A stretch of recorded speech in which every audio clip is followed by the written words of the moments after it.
Uma mesa redonda especial nesta sexta-feira, hoje com personagens ilustres. O padre José Bartolomeu, ele é pároco da paróquia Nossa Senhora do Rosário e coordenador do curso de teologia da FAFICA. O pastor Bertone Feliciano, ele é pastor da Sexta Igreja Congregacional Boa Vista 2, bacharel em teologia pelo Seminário Batista Nacional do Recife. E o rabino Maurel Melo, ele é presidente da Associação Judaica dos Judeus de Caruaru, rabino da comunidade judaica de Caruaru. A renúncia, o ato de se penitenciar, para todos nós humanos, isso é necessário, isso é fundamental, é senha para uma aproximação com o espiritual, com Deus. Veja, as Escrituras do Novo Testamento, nos 4 evangelhos, sempre nos mostrou Jesus em oração e em jejum. O próprio Jesus saía, depois de um dia inteiro de missão, de uma pregação intensa, de curas, não é? De libertações, de pregações, o que ele fazia? Saía na madrugada, com os seus discípulos, se retirava a um lugar à parte, e ali fazia o quê? Descansar não, ia rezar. Não é? Também jejuava. Então, assim, a prática da oração, a prática do jejum é algo que é anterior ao mundo cristão, logicamente. Não é? Outras religiões praticavam e praticam os jejuns. Mas dentro da dimensão cristã, foi o próprio Jesus que assumiu essa dimensão radical do jejum e da oração. Como é que nós católicos entendemos isto? Você perguntou anteriormente se ainda hoje fazemos isso. Pois bem, então, isso para nós é um mandamento católico, não é? É o 4º mandamento da Igreja Católica. E agora eu quero permissão para ler o nosso catecismo, que é o nosso livro de doutrina, tá certo? No número 2043, diz o seguinte: o 4º mandamento, aqui cita, jejuar e abster-se de carne, conforme manda a Santa Mãe Igreja, determina os tempos de ascese e penitência que nos preparam para as festas litúrgicas, contribuem para nos fazer adquirir o domínio sobre os nossos instintos e a libertação de coração. Então, o 5º mandamento, aí você já parte para outra coisa. Então, assim, é válido, tá certo? É válido. Nós, católicos, vivenciamos a prática do jejum e da oração, não é? Incentivamos os cristãos católicos a participarem. O período mais intenso disso, não é? É durante a quaresma. Começa a quaresma na quarta-feira da semana, perdão, na quarta-feira, que diga, de cinzas, que começa a quaresma, e vai até o Tríduo Pascal, que é na quinta-feira santa. Então, nesse período inteiro, os cristãos católicos são instruídos pela Igreja a jejuar, a rezar, não é? A fazer as suas penitências. Porque assim, nós não entendemos a penitência como um ritual de mutilação. Não é isso. De sacrifício. Assim, isso, assim, de mutilação. Vamos mutilar. Não é isso. Mas assim, é a renúncia de si mesmo, não é? É a purificação interior, para que ele possa estar mais apto a receber na sua vida a graça de Deus. Mas não é uma mutilação pela mutilação, a penitência. É ir olhando o horizonte da prática de Jesus Cristo. Quer dizer, o Senhor jejuava, o Senhor fazia orações e não se mutilava. Então isso é prática, é válido, tem seu fundamento aí na prática do Messias. Então nós, católicos, ainda hoje, não é, pregamos e incentivamos os cristãos a jejuarem, não é, e também a fazerem não só o jejum, como também a abstinência da carne e a prática da mortificação. Com uma preparação espiritual, inclusive, para participar até das cerimônias litúrgicas da Semana Santa. É uma espécie de purificação, pai? Exatamente, de purificação espiritual. E os protestantes o que dizem? Ok.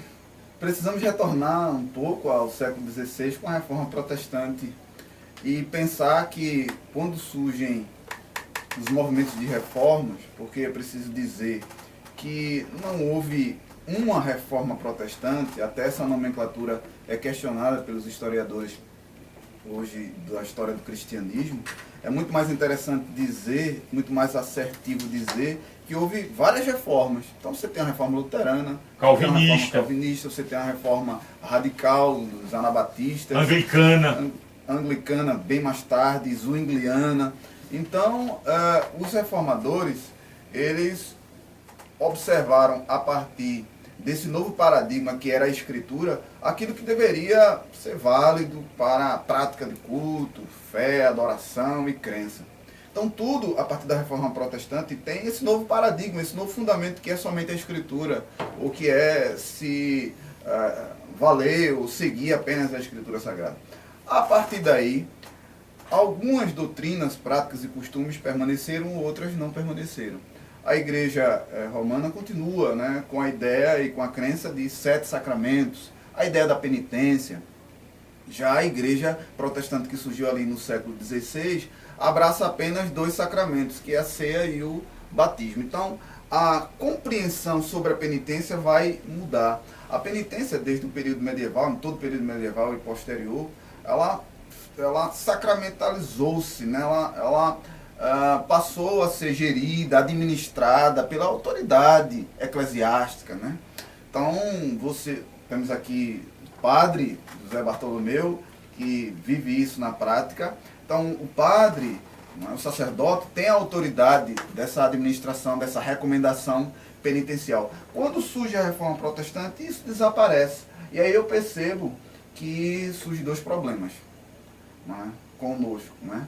O primeiro problema é que, com essa não aceitação da ideia de penitência sacramental, que sempre fez parte do cristianismo através da Igreja de Roma, principalmente no período medieval, então os protestantes passaram a ter dificuldade para definir o que é jejum e o que a gente deve se reservar em alguns momentos, devemos nos reservar em algum momento. Então você tem alguns protestantes de linha histórica que entendem que é importante o jejum e que adotam a prática do jejum. A prática do jejum, na perspectiva de alguns protestantes históricos, é a prática da reflexão, de você parar, de você ter um momento para se dedicar à oração, à leitura das Escrituras, à comunhão com Deus, à consagração. Isso aí é praticado e incentivado por protestantes históricos. E protestantes históricos eu me refiro aos congregacionais históricos, presbiterianos históricos, batistas históricos. Agora, infelizmente, nós temos uma outra ala que entende que essa coisa de jejum não existe mais e não deve ser praticado, porque isso ou é coisa do judaísmo ou é coisa da Igreja de Roma. E existem outros grupos que infelizmente distorceram de uma forma terrível a ideia do jejum, tornando a ideia do jejum uma espécie de amuleto espiritual, não é? É o jejum para ganhar uma casa própria, você jejuma para você prosperar. Então, infelizmente, o neopentecostalismo transformou o jejum numa espécie de instrumento de barganha com Deus. Então, eu vou jejuar para ser vitorioso no meu trabalho, progredir no meu trabalho, para conquistar bênçãos, vitórias, a corrente do jejum, o jejum da libertação. Então, é o mercado da fé. É a banalização daquilo que é o Evangelho. Entendemos que o jejum é bíblico, o jejum está na Bíblia.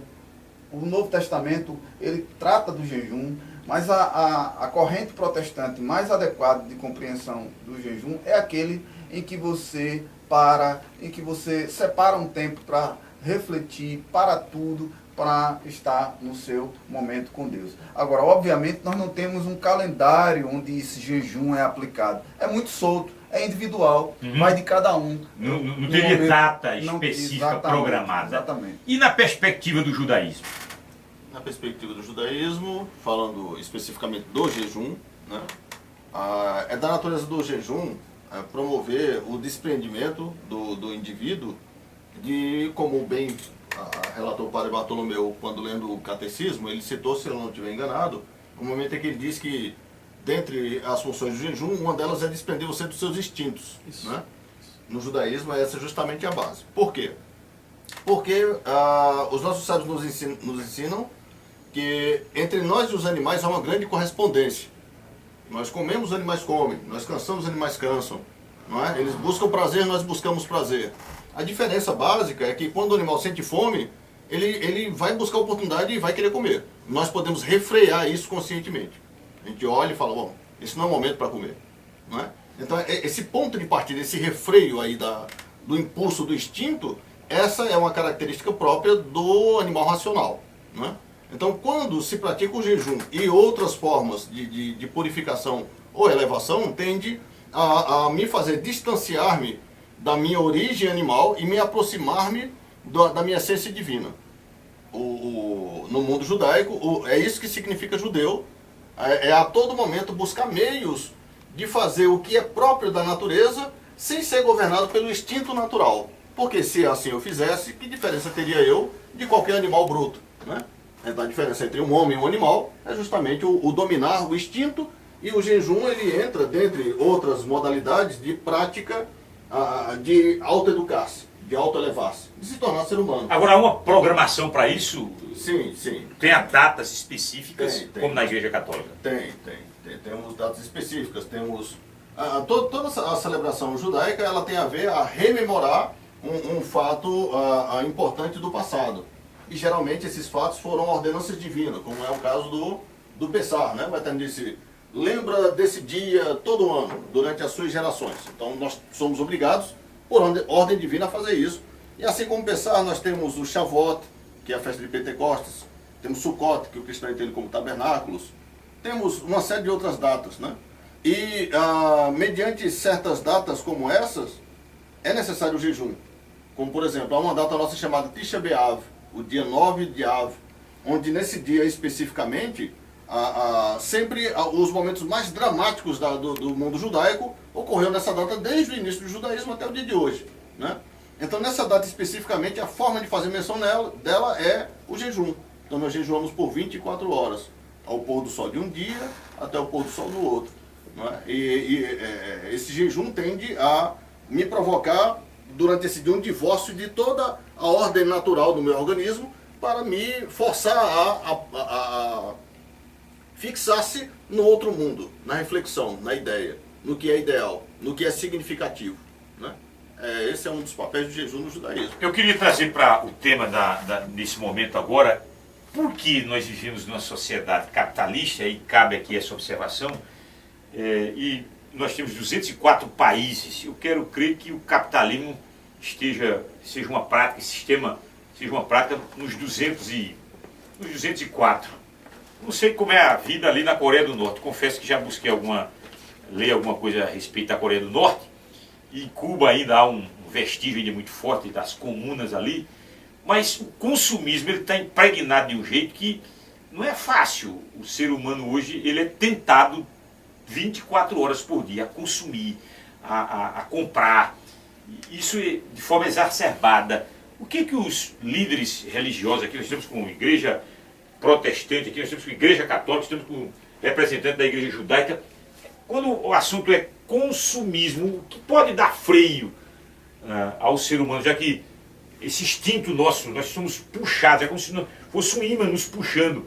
O sistema puxa a gente para isso. O que daria freio? O que daria uma parada nesse sistema que é de quanto mais consumir, melhor, vai se dar prazer, você é motivado a isso todos os dias. Por que esse consumismo tão desenfreado, amigos? Por quê? Eu penso que o ser humano, ele apenas com o passar do tempo, veste outras roupas, né? Nós temos a modificação de indumentárias, roupas diferentes, mas o ser humano essencialmente é o mesmo. Então, realmente, nós vivemos em uma época de um apelo fortíssimo ao consumo, de um apelo materialista exacerbado. Mas eu preciso dizer que o ser humano, ele sempre foi ser humano com os mesmos dramas, conflitos e pecados, né? Então, observe o fato da época de Noé. Na época de Noé, as pessoas não estavam muito preocupadas com o discurso de Noé. As pessoas estavam preocupadas em viver o aqui e o agora. As pessoas estavam preocupadas a desfrutar daquilo que terrenamente eles entendiam que era mais importante. E não era tão importante pensar em coisas espirituais. Noé estava lá construindo essa arca, isso não é relevante. Eu não tenho interesse por isso. Então, nós podemos sair da época de Noé e nós podemos então ir para a época dos profetas, né? Como por exemplo a época de Isaías, ou a época de Malaquias. Nós temos sérias denúncias no que diz respeito ao apego às coisas terrenas. Malaquias, Isaías, grandes profetas de Deus condenando a usura, condenando a opressão dos pobres, pobres sendo explorados, pessoas sendo enganadas, a fé sendo usada como mercadoria, como objeto de enganação, o materialismo dominando, não nesse conceito moderno. Então, é preciso dizer que, claro, concordo com a tua pontuação. Hoje nós estamos em um estágio muito mais crítico. Agora é preciso dizer que o ser humano, ele tem e sempre terá e sempre teve uma tendência àquilo que é material, aquilo que é terreno, e um descaso natural por aquilo que é espiritual, porque isso tudo está posto muito bem na Escritura Sagrada. Só que, com o passar do tempo, a situação se torna cada vez mais difícil. O ser humano, ele, a partir do momento em que se torna independente da religião, e isso a gente observa claramente na modernidade, né?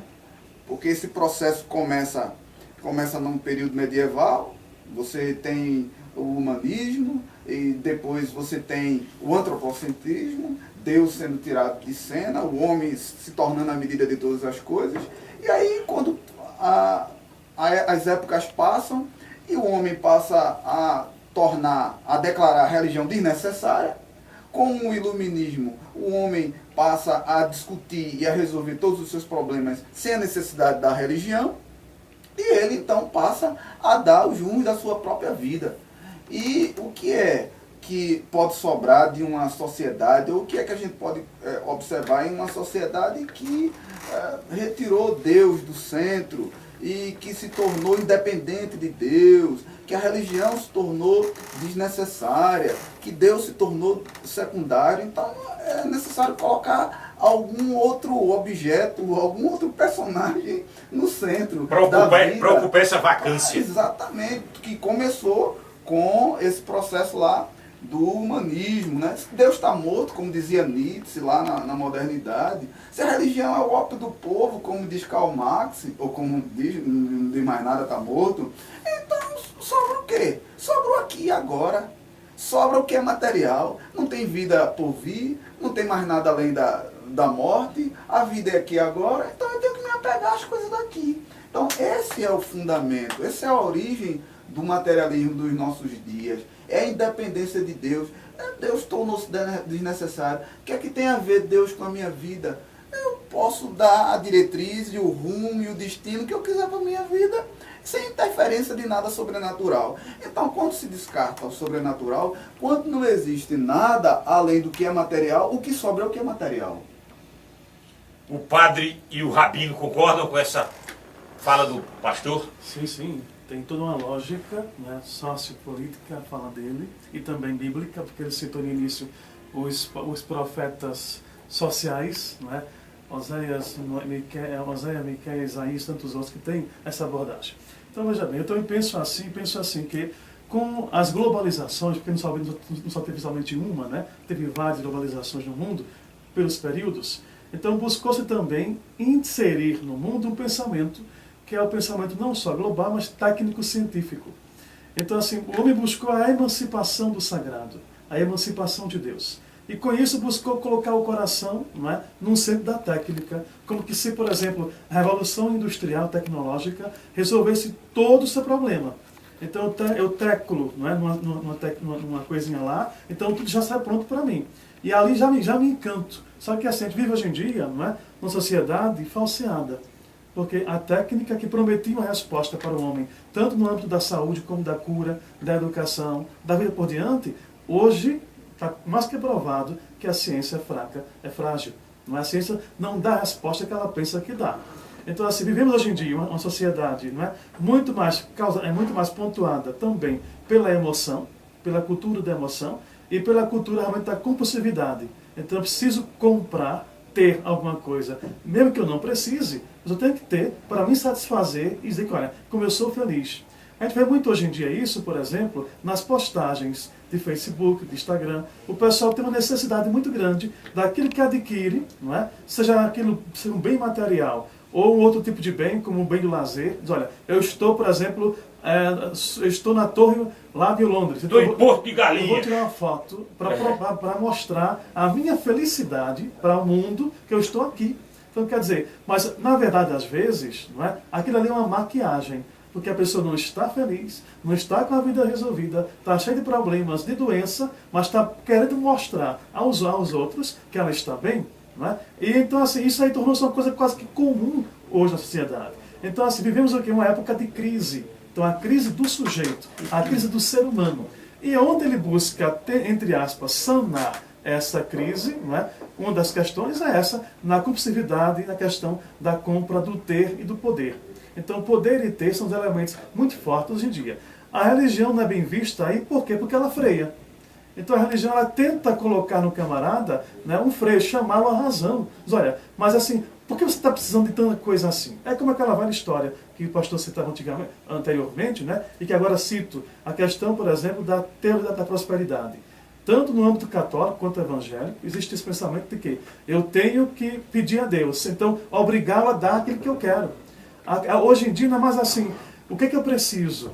Não é o Senhor, eu ponho nas tuas mãos esse meu projeto, meu plano. Não, Deus, tu tem que me dar isso, porque tu és um Deus de poder, um Deus de glória, um Deus de... Enfim, inverteu-se os valores. Então, hoje em dia, são os necessitados, entre aspas, que impõem no Criador o que ele deve fazer.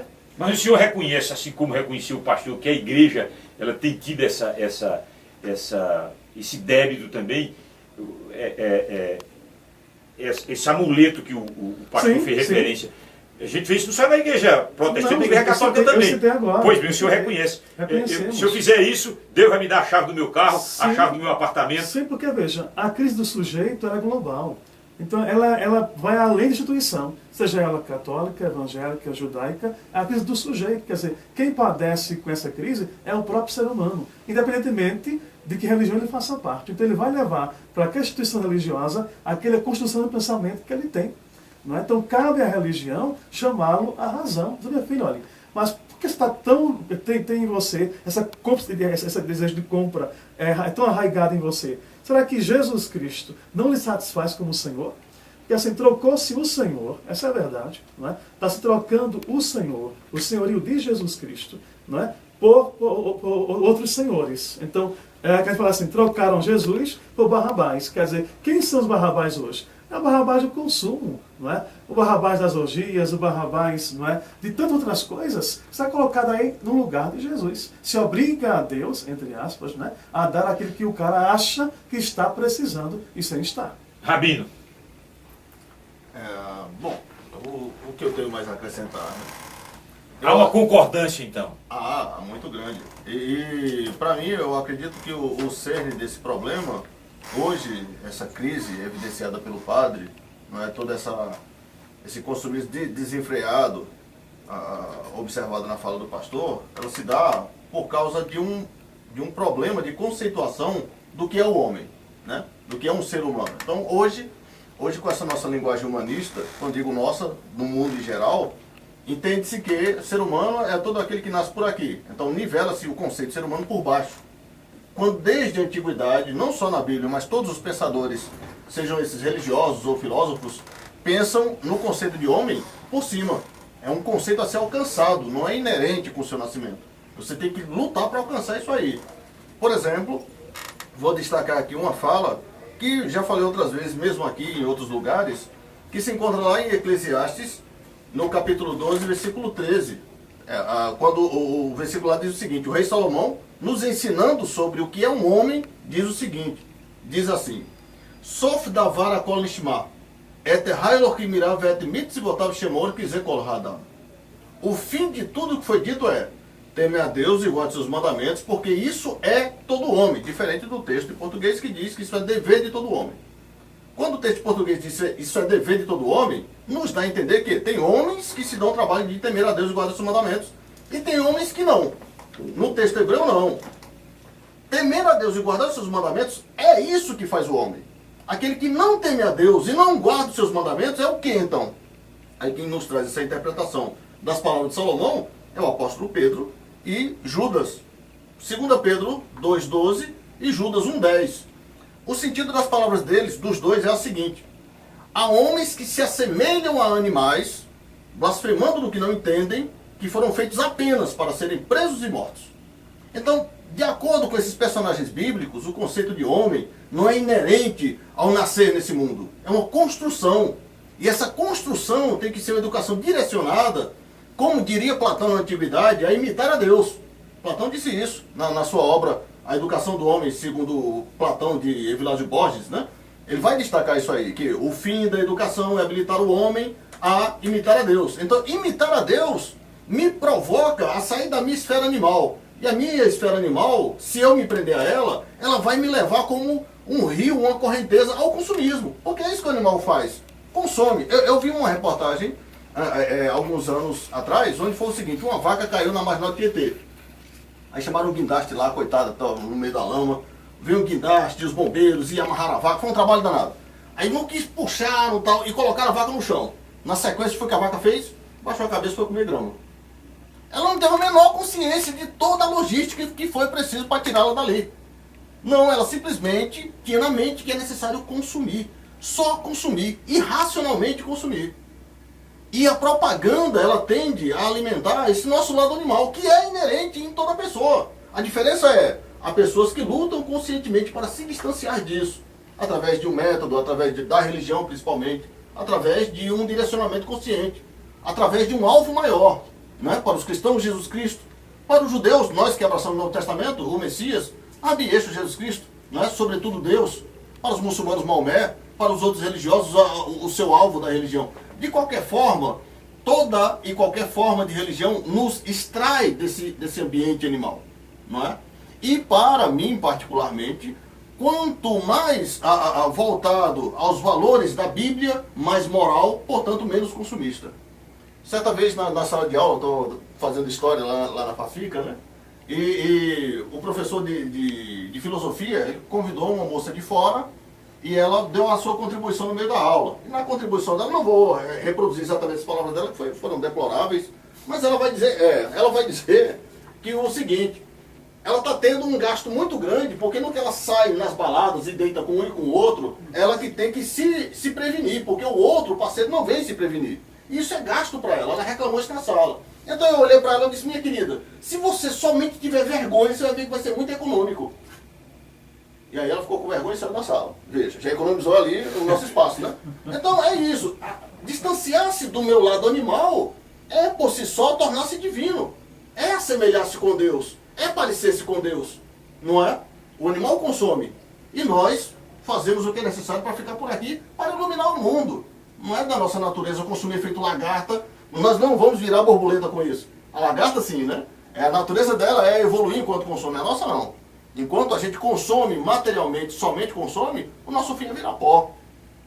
Nós vivemos, quando disse Rabi Yeshua, aquele que cuida da sua vida, somente da sua vida, vai perdê-la. Mas se alguém, olhando para mim, buscar, enquanto me segue, perder sua vida, achá-la, não é? Então, o caminho, na verdade, é outro. Nós não nos tornamos humanos enquanto consumimos desenfreadamente. É justamente o refrear esse consumismo que me torna maior do que eu. Eu vou para mais um intervalo e vamos para o penúltimo bloco e vou discutir, ano passado, em 2017, a cada 9 minutos. Isso é uma estatística terrível. Nem a guerra civil lá na Síria, os confrontos armados ali no Oriente, a cada 9 minutos se assassinou uma pessoa no Brasil. Ano passado, 2017, a cada 9 minutos alguém foi violentamente assassinado aqui no país. Porque nós, tá no ser humano esse sentimento também de olho por olho, dente por dente, dente por dente, é você agir com raiva, é você responder ao ataque de forma violenta também, porque isso está no ser humano. Cada 9 minutos uma pessoa assassinada no Brasil, e esse momento também que a gente vive agora, aqui no estado de Pernambuco, como de resto do país todo, com a violência que ela também está muito acelerada, muito fortalecida, com grupos organizados. Nós vamos discutir isso também no contexto da religião, daqui a pouco, depois do intervalo, sempre com o prestígio das Óticas Arco Verde. Óculos e armações das melhores marcas, hein? Estão nas Óticas Arco Verde. Aproveite nossos descontos e prazos exclusivos. 3721-2433. Óticas Arco Verde. Confiança para você ver melhor. O intervalo é rapidinho.